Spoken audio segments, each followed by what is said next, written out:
भारत की अर्थव्यवस्था के लिए साल 2023 बहुत अच्छा रहा। ऐसे में 2025 तक जो देश की अर्थव्यवस्था को $5 ट्रिलियन पर पहुंचाने का लक्ष्य रखा गया है, भारत अब उसके बहुत करीब पहुंच चुका है। लेकिन इसी बीच खुद प्रधानमंत्री मोदी ने एक बड़ा ऐलान कर दिया है।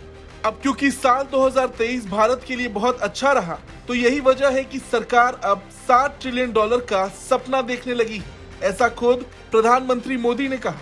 उन्होंने कहा कि भारतीय अर्थव्यवस्था में ऐसी ताकत है कि आने वाले कुछ सालों में ये $7 ट्रिलियन तक पहुंच जाएगी। बता दें, साल 2018 में पीएम मोदी ने एक बड़ा सपना देखा था।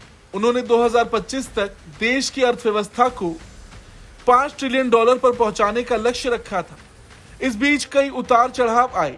कोरोना संकट और वैश्विक मंदी की वजह से अड़चने आई, लेकिन अब भी कहा जा रहा कि पीएम मोदी का सपना समय से पहले पूरा हो जाएगा।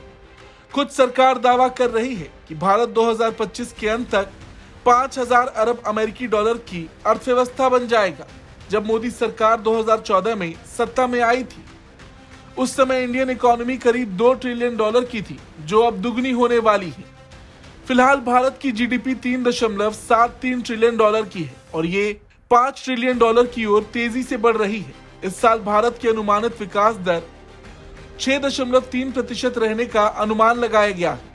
इसी महीने PHD-CCI की एक रिपोर्ट आई है, जिसमें कहा गया कि भारत की अर्थव्यवस्था 2024-25 में $4 ट्रिलियन अमेरिकी डॉलर को पार कर जाएगी और इसके बाद 2026-27 तक $5 ट्रिलियन अमेरिकी डॉलर तक बढ़ जाएगी। वहीं अंतर्राष्ट्रीय मुद्रा कोष यानी IMF ने भारत के 2027-28 में तीसरे सबसे बड़ी जीडीपी के साथ 5,000 अरब डॉलर की अर्थव्यवस्था बनने का अनुमान लगाया है।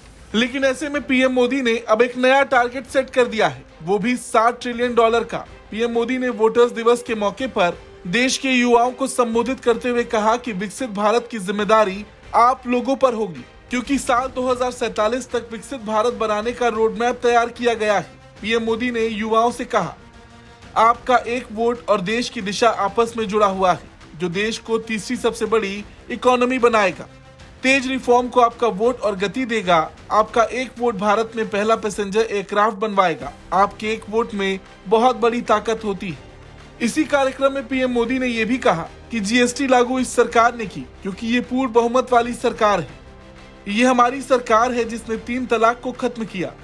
जब पूर्ण बहुमत वाली सरकार होती है तो बड़े फैसले लेती है, दशकों से अटके काम होते हैं, देश की अर्थव्यवस्था से जुड़े फैसले लिए जाते हैं। खैर, पीएम मोदी की $7 ट्रिलियन वाली बात पर आपका क्या कुछ कहना है, कमेंट करके जरूर बताएं। ब्यूरो रिपोर्ट, भारत तक।